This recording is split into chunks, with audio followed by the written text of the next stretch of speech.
peut terminer. Il y aura le 14 novembre à 20 h une conférence par Madame Cotte sur la vie des femmes dans la Grande Guerre qui se déroulera à la médiathèque et je vous invite fortement y assister. Voilà, pour l'instant on va prendre quelques instants de recueillement, le temps que les cloches retentissent et puis on ouvrira la cérémonie officielle. Message du président de la République à l'occasion du centenaire de l'armistice de 1918, ce 11 novembre. Un siècle que l'armistice du 11 novembre 1918 est venu mettre un terme au combat fratricide de la Première Guerre mondiale. À cet affrontement interminable, nation contre nation, peuple contre peuple, avec ses tranchées pleines de boue, de sang et de larmes, les totalitarismes peuvent emporter les démocraties et mettre en péril l'idée même de civilisation. Nous savons que l'Europe unie, forgée autour de la réconciliation de la France et de l'Allemagne, est un bien plus fragile que jamais. Vigilance, tel est le sentiment qui doit nous inspirer le souvenir de l'époque. Tenons là, unis en peuple libre. Vive l'Europe de la paix, vive la République, vive la France.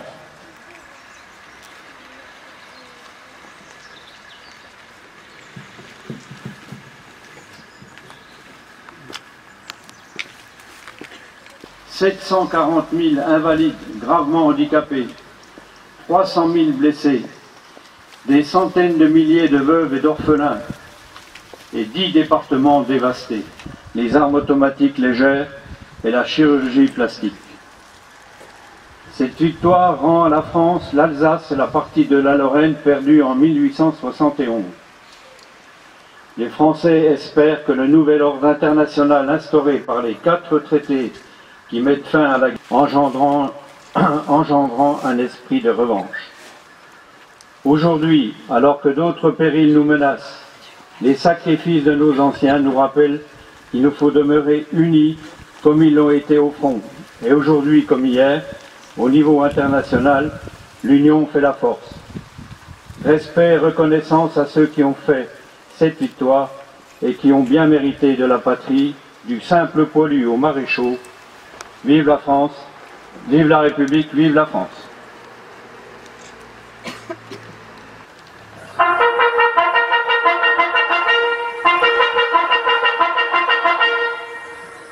Dépôt de germe.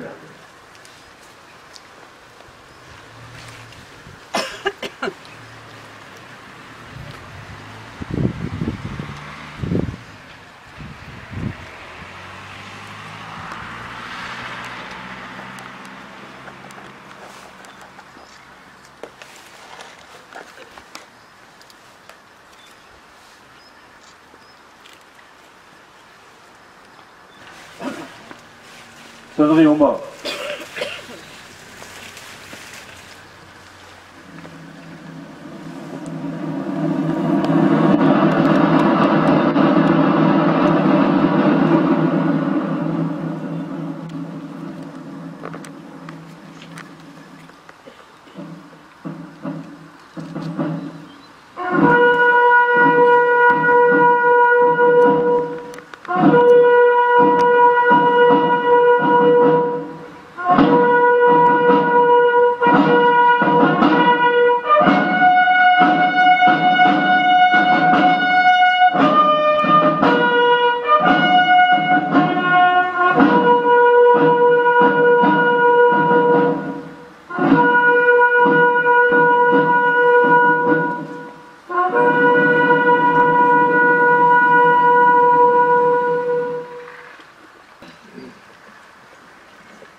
François-Émile Calam, lieutenant au 407e régiment d'infanterie.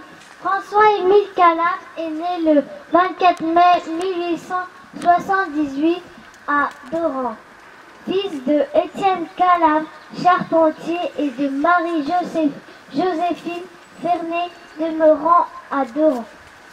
À 29 ans, il épouse à École le 2 octobre 1907 Marie-Angèle Vermeau, blanchisseuse, 18 ans, née le 27 septembre 1889 à École et qui décédera à l'âge de 89 ans à Noviard en 1978. Engagé, volontaire et passé dans la subdivision de Besançon le 14 avril 1914. Sa campagne contre l'Allemagne a duré du 7 août 1914 au 8 janvier 1919. Laurent Camille Cartanaz. Laurent Camille Cartanaz est né le 29 avril 1979 à Entremont-le-Vieux, département de la Savoie. Il est le fils de Étienne Cartanaz et de Camiret, domiciliés à Entremont-le-Vieux. Il se marie à Saint-Christophe, en Savoie, en novembre 1906 avec Marie-Franceline Vichy. Il réside à Virieu-sur-Bourbe, département de l'Isère. Nommé sous-lieutenant le 1er septembre 1914. Il eut une brillante conduite dans les combats des feux de l'artillerie ennemie. Il est décédé de suite de ses blessures ce même jour à l'âge de 35 ans. Joseph Hippolyte Jacques Cartier. Joseph Hippolyte Jacques Cartier est né le 27 octobre 1881 à Besançon. Fils de Joseph Cartier, négociant, et de Blanche Meunier d'Ornans. Il est le 4e enfant d'une fratrie de 6. Il est employé comme assureur et domicilié à Besançon. Il épouse à l'âge de 23 ans, le 9 février 1905, à Fontaine-la-Guyon, près de Chartres dans l'Eure-et-Loire, Hortense Bruxelles, née en 1881 à Toul, et ils auront 2 ans armés et décorés de la Croix de guerre et de la Légion d'honneur. Citation du général de la 92e brigade du 11 juin 1915. Excellent officier, s'est présenté volontairement pour prendre le commandement d'une patrouille, devant reconnaître l'emplacement exact d'un poste ennemi, s'est approché jusqu'à 30 mètres de ce poste et trouvant le cadavre d'un chasseur tué quelques jours auparavant, a tenté avec l'aide d'un sergent de le ramener dans nos lignes, a dû le retirer sous le feu de l'ennemi, alors que le sergent qui l'accompagnait était grièvement blessé. Claire est né le 25 août 1884 à Bugny, canton de Montbenoît. Fils de Jules Claire et de Marie Delacroix, domicilié à Arçon-dans-le-Doubs. Au conseil de révision, élève ecclésiastique, il a été ajourné à 1 an en 1905 pour faiblesse. Citation. Cité à l'ordre de la 120e division du 22 janvier 1917, rempardé d'une abnégation et d'un dévouement inlassable, le 6 août 1915, au cours d'un bombardement qui mettait des blessés en péril, il a entraîné à leur secours une équipe de volontaires. Il est tombé mortellement frappé. Jean-Baptiste Cleillet-Marel. Jean-Baptiste Cleillet-Marel est né le 29 août 1885 à la Folatière, à Pont-de-Beauvoisin, dans l'Isère. Il est le fils de Jean-Pierre Cleillet-Marel, employé en soierie, et de Marguerite Joséphine Guinet, ménagère. Il est religieux. Son parcours militaire. Absent au conseil de révision, désigné comme soutien des familles résidant en Chine, il est arrivé au corps soldat 2e classe le 8 janvier 1907. Nommé caporal le 1er octobre 1907, certificat de bonne conduite accordé. Général, arrivé au corps le 4 août 1914, campagne contre l'Allemagne du 4 août 1914 au 30 août 1914. Il est professeur caporal au 222e régiment d'infanterie. Le combat de Jarlevilliers en Meurthe-et-Moselle le 30 août 1914. Delaveau Gaston. Mort pour la France. C'est particulièrement fait remarquer au combat d'Aspac-le-Bas le 10 août 1914, au cours duquel il a trouvé la mort. Après la guerre, son épouse, sa mère et sa tante Marie Jacot, qui avait perdu son fils également au front, se rendirent à Aspac-le-Bas afin de retrouver la sépulture de Gaston Delaveau, mais ne trouvèrent aucune trace tant les combats ont été violents. Antoine. Mort pour la France. Fixé au 20 septembre 1914 1914 par le tribunal de Besançon. Guillemin Armand. Armand Constant Guillemin. Armand Constant Guillemin est né le 5 janvier 1885 à la Ville-Dieu dans le Doubs, 25 canton de Versailles. Fils de Pierre Guillemin et de Herminie Lim, domicilié à École. Cultivateur, il réside à École. Rappelé à l'activité par décret de mobilisation générale au 1er août 1914, arrivé au corps le 3 août 1914, passé dans l'armée territoriale le 30 août 1914 comme père de 4 enfants vivants. Classé au 35e régiment d'infanterie le 9 octobre 1914. Blessé accidentellement le 18 juin 1916 à Cornieron dans les Vosges, par balle dans les intestins. Il décède à l'âge de 31 ans le 19 juin 1916 des suites de ses blessures. L'abbé Léon Aimé Jules Joliot, né le 15 mai 1892 à École, fils de Pierre-François Joliot, 1847-1931-1914, séminariste et caporal au 5e bataillon des chasseurs à pied. Campagne contre l'Allemagne du 2 août 1914 au 1er septembre 1914. Disparu à Entre-deux-Eaux dans les Vosges le 1er septembre 1914 à l'âge de 22 ans. Essai fixé au 1er septembre 1914, rendu par le tribunal de Besançon le 24 novembre 1920. Guerre 14-18. Aux enfants de la paroisse d'École tombés pour la patrie. Auguste Nardin, adjudant au 98e régiment d'infanterie. François Auguste Onésime Nardin, dit Auguste, est né le 18 octobre 1978 à Besançon au Grave des Blancs et réside à École. Il est le fils de Francis Nardin, employé au chemin de fer, et de Joséphine Voirin, horlogère, native de Besançon. Il est clerc d'Avignon. Ses parents se sont mariés à École en 1878. Auguste Nardin épouse le 18 juillet 1907 à Paris Louise Bessille, domiciliée à Paris, août 1918. Poiseau Francis. Mort pour la France.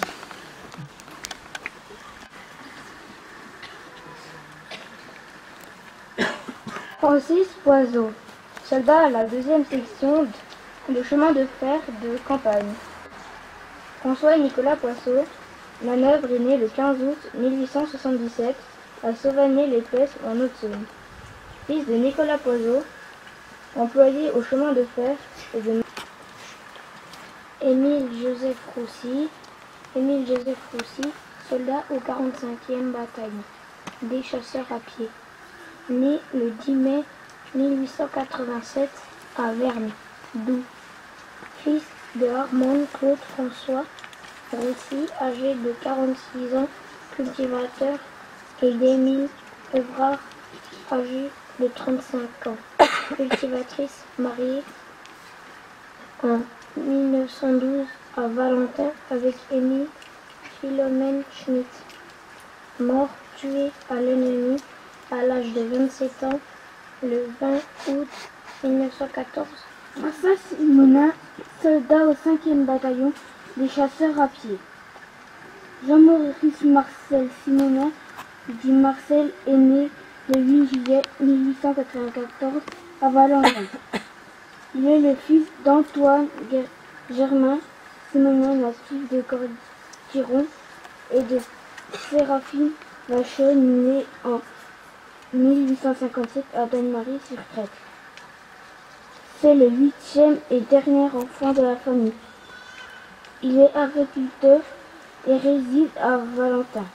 Tué à l'ennemi à l'âge de 21 ans le 23 janvier 1915 aux tranchées du bois de Feu dans le Haut-Rhin en Alsace. Alphonse Brachère, 60e régiment d'infanterie. Alphonse Brachère est né le 12 juillet 1880 à École. Il est le fils de Maurice Brachère, tuilier à École, né en 1841, et de Mathilde Mautré, native d'École. Alphonse n'a que 2 ans, arrivé au corps le 11 août 1914, soldat 2e classe au 60e régiment d'infanterie. passé par l'armée territoriale le 1er octobre 1914. Il est tué à l'ennemi à la bataille d'Autriche dans l'Oise le 12 novembre 1914 à l'âge de 34 ans. Alors, à la demande du président de la République, je vous donne les noms des personnels soldats qui ont été tués en opération extérieure. L'adjudant Émilien Mougin, 1er régiment de Spahi, mort pour la France au Mali le 21 février 2018.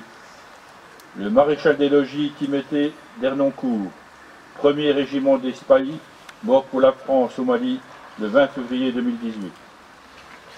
Le caporal Boguse Pokchilski, 2e régiment étranger d'infanterie, mort pour la France en Irak le 21 mars 2018.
Messieurs de Lagrange, au nom de la secrétaire d'État aux armées, je vous décerne l'insigne de porte-drapeau.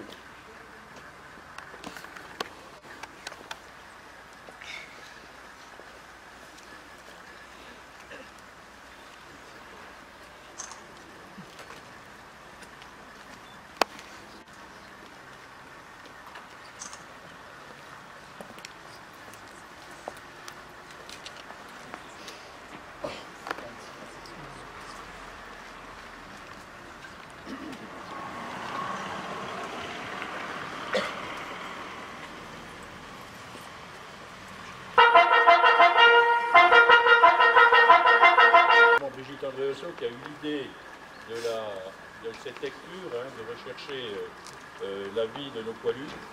Elle a été pour cela aidée par Eliane Billot.